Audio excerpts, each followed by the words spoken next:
बच्चों, आज हम लोग स्मार्ट वर्क और हार्ड वर्क के बीच के डिफरेंस को समझने की कोशिश करेंगे। आज हम लोग स्मार्ट स्टडी और लेबोरियस स्टडी के बीच के डिफरेंस को समझने की कोशिश करेंगे। बच्चों, आपने देखा होगा, कई बार आपने देखा होगा कोई बच्चे 12-12, 13-13 घंटा पढ़ रहे हैं, लेकिन उनका रिजल्ट उतना नहीं आ पा रहा। कुछ बच्चे ऐसे हैं जो 4 घंटे, 6 घंटे, 7 घंटे पढ़ रहे हैं और उनका रिजल्ट मच बेटर आ रहा है। आज इस बात को ज़रा समझने की कोशिश करेंगे। इस बात को समझेंगे बच्चों हम लोग एक एग्जाम्पल से, एक कहानी से। दो लोग थे भाई, दो व्यक्ति ए और बी। इनको कहा गया भाई तुम लोगों के बीच में कंपटीशन है। किस बात का कंपटीशन है भाई? कि 6 घंटे में कौन कितने पेड़ को काट देगा। इस कहानी को बच्चों हम लोग थोड़ा सा मॉडिफाई करके चलेंगे। ए और बी दो लोग हैं, उनके बीच में इस बात का कंपटीशन हुआ कि 6 घंटे में कौन कितने पेड़ काट देगा, जो ज़्यादा पेड़ काटेगा वो जीता। ए जो था ये एकदम तुरंत चालू हो गया भाई, तुरंत लेकर के अपना, अरे भाई आज बस सबसे पहले सबसे ज़्यादा वो अपना धड़ाधड़ उसने अपना एफर्ट करना शुरू कर दिया। लगातार मेहनत, लगातार किए जा रहा है।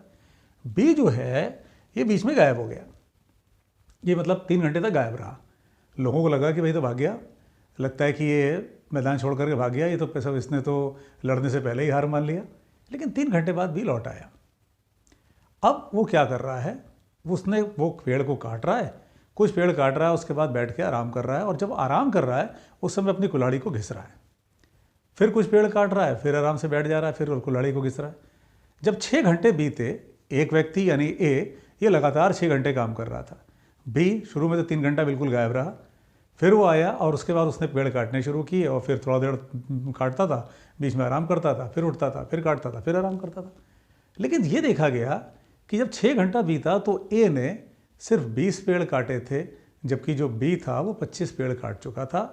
यानी प्रैक्टिकली बी ने 3 घंटे काम किया। 3 घंटे तो गायब था पहले वाले को, 3 ही घंटे उसने काम किया, लेकिन उसने ज़्यादा प्रोडक्टिविटी शो कर दी ए की अपेक्षा। बच्चों, यहाँ पे इस कहानी का मोरल क्या है, इस कहानी से हमें क्या सीखना है, इस कहानी से क्या जिस निकाला जा सकता है वो अपने किस काम का है, ये कहानी अपने किस काम की है। सर हम लोग जब बैठे तो पढ़ने के लिए तो कुल्हाड़ी लेके बैठना चाहिए, हैं? नहीं बच्चों, किया क्या बी ने अपनी जो कुल्हाड़ी थी उसको धार दिया, उसको पैना किया। और जब उसने उसको पैना कर लिया, जब उसने उसको धार दे दिया, तो उसने ज़्यादा प्रोडक्टिविटी डेवलप कर ली, उसने ज़्यादा अच्छा आउटपुट दे दिया, वो जीत गया। ठीक बच्चों, अब ऑब्वियसली यहाँ तो बात पढ़ाई की हो रही है, यहाँ कुल्हाड़ी की तो हो नहीं रही, पेड़ काटने की तो हो नहीं रही। तो इसमें बच्चों अपने काम की क्या चीज़ है? हमें अपनी कुल्हाड़ी को तेज करना है, हमें अपनी कुल्हाड़ी को धार देनी है। बेटा हमारी कुल्हाड़ी क्या है? हमारी कुल्हाड़ी क्या है? अगर हम एक कंपटीशन की प्रिपरेशन कर रहे हैं तो हमारी कुल्हाड़ी क्या है? हमारी कुल्हाड़ी है हमारा दिमाग। यानी जो 1.4 kg अप्रॉक्सीमेटली, बेटा कहा जाता है 2% ऑफ बॉडी वेट, यानी एक अप्रॉक्सीमेटली किसी व्यक्ति के वजन का 2% कह लो, या 1.4 किलो का जो एक दिमाग है, हमें उसे धार देनी है, हमें उसे तेज करना है। ठीक, अब ये काम कैसे होगा भाई? अब ये काम कैसे होगा बच्चों? सबसे पहले टिप कि never do multitasking. Never do multitasking. ये जो मल्टीटास्किंग होती है ना, मल्टीटास्किंग समझते हो? मल्टीटास्किंग समझते हो? एक समय पर कभी बहुत सारे काम पकड़ के बैठे हैं, ये भी कर रहे हैं, वो भी कर रहे हैं। नेवर, ये काम कभी नहीं करना है। एक समय पर आप कंसंट्रेट होकर के एक काम को करो। एक सब्जेक्ट पढ़ रहे हो, खाली उसी पर फोकस रहो। कंसंट्रेट होना एक हैबिट है, उस हैबिट को तुम्हें डेवलप करना होगा। ठीक है? और वो सिर्फ पढ़ाई के समय ही नहीं, आपको उसको लगातार डेवलप करने की कोशिश करनी होगी। ऐसा नहीं है कि जब हम पढ़ रहे हैं तब तो उतनी देर के लिए अपने दिमाग को कंसंट्रेट कर रहे हैं और उसके बाद हमारा दिमाग इधर उधर घूम रहा है। कंसंट्रेशन की एक आदत बनाओ। अब सवाल ये उठता है कि सर ये होगा कैसे? बोलना तो बड़ा आसान है, लेकिन दिमाग में तो इतने सारे थॉट्स आते रहते हैं कि वो फिर उसको वो मछली बाजार में रह रहता है दिमाग हमारा। इस काम को कैसे करेंगे? एक हैबिट डेवलप करो बेटा। बहुत सिंपल टिप है, टेक्निक है, लेकिन यह है कि जब उसको आप प्रैक्टिस करोगे तब उसका रिजल्ट आपको दिखाई देगा। क्या? उसे जैसे अगर आपसे कहा जाए कि आप अपने हाथ को ऑब्जर्व करो, बगैर देखे, तो क्या उसको ऐसे देखना आपके लिए ज़रूरी है क्या? अगर आपसे कहा गया अपने पैर को देखो तो ऐसे झुक के देखना ज़रूरी है क्या? आप उसे ऑब्ज़र्व कर सकते हो ना, आप उसे आंखें बंद करके भी महसूस कर सकते हो ना। बिल्कुल वैसे ही आप अपने थॉट्स को ऑब्ज़र्व करो, अपने थॉट्स को ऑब्ज़र्व करने की आदत डालो। और आप ये देखोगे, जब आप अपने थॉट्स को ऑब्ज़र्व कर रहे हो तो अपने आप देखोगे धीरे धीरे वो काम होने लगेगा। धीरे धीरे वो जो थॉट्स का जो एक बवंडर था, थोड़ा एक पूरा जो फ्लो था, बहाव था, वो धीरे धीरे थमने लगेगा। और आप देखोगे कंसंट्रेशन धीरे धीरे आप में डेवलप होने लगेगा, वो आपकी हैबिट बनती चली जाएगी। और बच्चों एक चीज़ हमेशा ध्यान रखो, एक सेंटेंस हमेशा ध्यान रखो, जो थॉट्स होते हैं उनको कंट्रोल करना बहुत ज़रूरी है। क्यों? क्योंकि थॉट्स ये बनाते हैं हैबिट। थॉट्स मेक्स हैबिट, और बच्चों जो हैबिट होती है वही तो डेस्टिनी बनाती है। Habit makes destiny. ठीक, तो thoughts makes habit and habit makes destiny. तो थॉट्स को अगर आप कंट्रोल करो तो आप अपनी हैबिट को कंट्रोल कर लोगे। हैबिट कंट्रोल होगी तो वो डेस्टिनी अपने आप कंट्रोल हो जाएगी। यानी बच्चों जो पहला टिप निकल के आया वो क्या, कि आपको अपने थॉट्स को ऑब्जर्व करना है। शुरू में आप भूल जाओगे, बार बार दिमाग को खींच के वापस लाना पड़ेगा, याद नहीं रहेगा, लेकिन धीरे धीरे करते करते ये चीज़ हो जाएगी। Concentration will become your habit. वो एक आपकी एक पॉजिटिव स्टेट हमेशा बनी रहेगी। ठीक, नेक्स्ट यहाँ लिख लेते हैं बच्चों, जैसा उस कहानी में था, इस बी के साथ था कि ये रेस्ट कर रहा था बीच में, तो इसी तरह से बच्चों आपको भी बीच में ब्रेक्स लेने हैं। यानी थोड़ा देर काम किया, थोड़ा देर पढ़ाई किया, लेकिन बीच बीच में आप ब्रेक्स को लेते रहो। यानी बीच बीच में पढ़ाई के आप ब्रेक्स को लेते रहो। जैसे 2 घंटा 1.5 घंटा पढ़ लिया, फिर आपने 10 मिनट 15 मिनट का ब्रेक ले लिया। साइंस खुद भी इस बात को कहती है कि अगर आप बीच बीच में ब्रेक्स लेकर के पढ़ते हैं तो आपका जो कंसंट्रेशन है वो बनाए रखना आपके लिए ज़्यादा आसान होता है, और आपकी जो प्रोडक्टिविटी होती है वो बेहतर हो जाती है। ब्रेन की जो वर्किंग एफिशिएंसी है वो बढ़ जाती है। और सिर्फ ब्रेन के लिए नहीं, वो फिजिकल के लिए भी है कि अगर आप बीच बीच में रेस्ट लेकर के काम कर रहे हो तो आप ज़्यादा लंबे समय तक ज़्यादा अच्छे से काम कर सकते हो। तो बच्चों अगली टिप क्या निकल के आई कि आपको जो ब्रेक्स हैं वो बीच बीच में लेने हैं। ठीक, जितना देर पढ़ा आपने, फिर बीच में 5-7 मिनट, 10 मिनट, 15 मिनट, जो जिस हिसाब से टाइम शेड्यूल है आपने उसको बनाया और उसके हिसाब से ब्रेक लिया। बच्चों इवैल्यूएशन बहुत ज़रूरी है। आप ये ज़रूर इवैल्यूएट करो कि आपने अपने आज के दिन का इस्तेमाल किया कैसे था।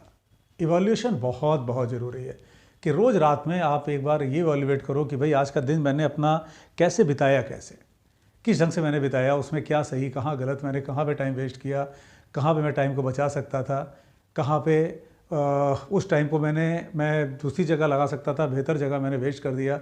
ये ज़रूर देखो, और जब इवैल्यूएट करो तो अगर पॉसिबिलिटी हो तो आप एक कॉपी पे, डायरी पर, वो बिल्कुल आप अपने पास रखो। वो आपकी पर्सनल प्रॉपर्टी है, उसको आप रखो अपने पास में, किसी को मत दिखाओ, लेकिन उसमें लिखो ताकि अगले दिन आप उस गलती को करने से बचो।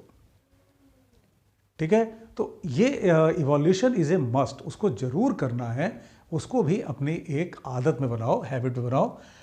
अगले दिन बच्चों जो काम तुमको करना है वो भी तुम्हारे इसी इवैल्यूएशन का पार्ट होना चाहिए। जो नेक्स्ट आप कर रहे हो, जैसे आपको अगले दिन का प्लानिंग है कि अगले दिन क्या पढ़ना, नहीं तो क्या होता है अगले दिन हमारा 2 घंटा 1 घंटा तो ऐसे ही वेस्ट हो जा रहा है कि ये पढ़ना है कि वो पढ़ना है। आज ही हम ये तय कर लें कि भाई हमें अगले दिन पढ़ना क्या है, किस टाइम पे क्या पढ़ना है। उसकी एक दिमाग में हमने एक स्ट्रक्चर पे तैयार कर लिया कि हमें ऐसे पढ़ना है, उस कल अगले दिन ये पढ़ना है, तो आपका अगले दिन फिर सीधे एग्जीक्यूशन में जाएगा। नहीं तो होता ये है कि बहुत सारा टाइम तो हमारा सिर्फ प्लानिंग बनाने में ही निकल जाता है, टाइम टेबल बनाने में ही निकल जाता है, टाइम टेबल फॉलो तो कर ही नहीं पाते हैं। ठीक है, तो इवैल्यूएशन का ही वो पार्ट हो गया। कौन सा पार्ट हो गया कि अगले दिन आपको क्या पढ़ना है, क्या करना है, उसको आप आज ही तैयार करोगे। ठीक है बच्चों, ये चीज़ समझ में आ गई सबको। फिर बच्चों जो हेल्थ है वो एक बहुत इम्पॉर्टेंट इशू होता है, हेल्थ। और हेल्थ में बच्चों दोनों तरह की, फिज़िकल हेल्थ भी और मेंटल हेल्थ भी। फिज़िकल हेल्थ के लिए आप एक्सरसाइज, गेम्स एट्सेट्रा करते हो।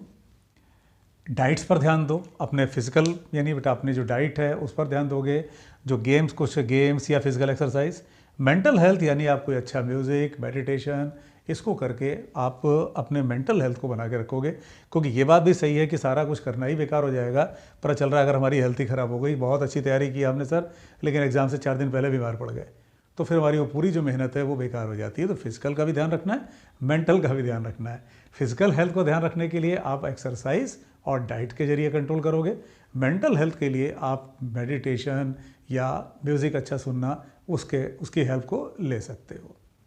ठीक है बच्चों, जो आप नोट्स अपने बनाओगे तो नोट्स में आप डायग्राम का जहाँ तक यूज़ हो सके, डायग्राम्स का या जो माइंड मैप्स होते हैं बच्चों, इस पर हम लोग जल्दी ही एक प्रॉपर वीडियो माइंड मैप्स कैसे बनाने हैं फिज़िक्स में, हम लोग उस पर भी बात करेंगे। शॉर्ट नोट्स, इनको बनाओ।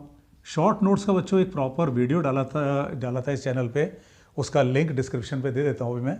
शॉर्ट नोट्स को कैसे बनाना है बहुत ज़रूरी होता है, क्योंकि अगर हम सारी कॉपीज़ को, इतनी मोटी मोटी कॉपीज़ को रिवाइज करने का सोचेंगे तो वो नहीं हो पाएगा। शॉर्ट नोट्स का बच्चों कैसे बनाना है वो पूरा एक प्रोसेस है उसका लेक्चर ऑलरेडी पड़ा हुआ है, उसके लिंक को डिस्क्रिप्शन बॉक्स में दे देता हूँ।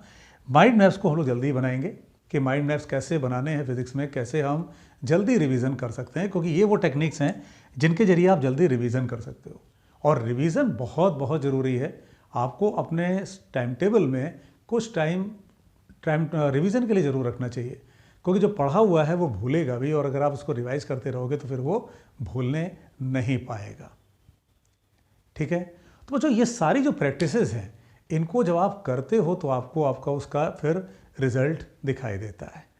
ठीक है, तो बच्चों किसी भी व्यक्ति की लड़ाई जो होती है वो खुद ही के साथ सबसे ज़्यादा होती है। व्यक्ति की लड़ाई अपने खुद के साथ ही ज़्यादा है कि इतने सारे चीज़ों को करना, सुनना तो बड़ा आसान है, समझना भी चलो भाई ठीक है, लेकिन इनको इम्प्लीमेंट करना ये मुख्य है।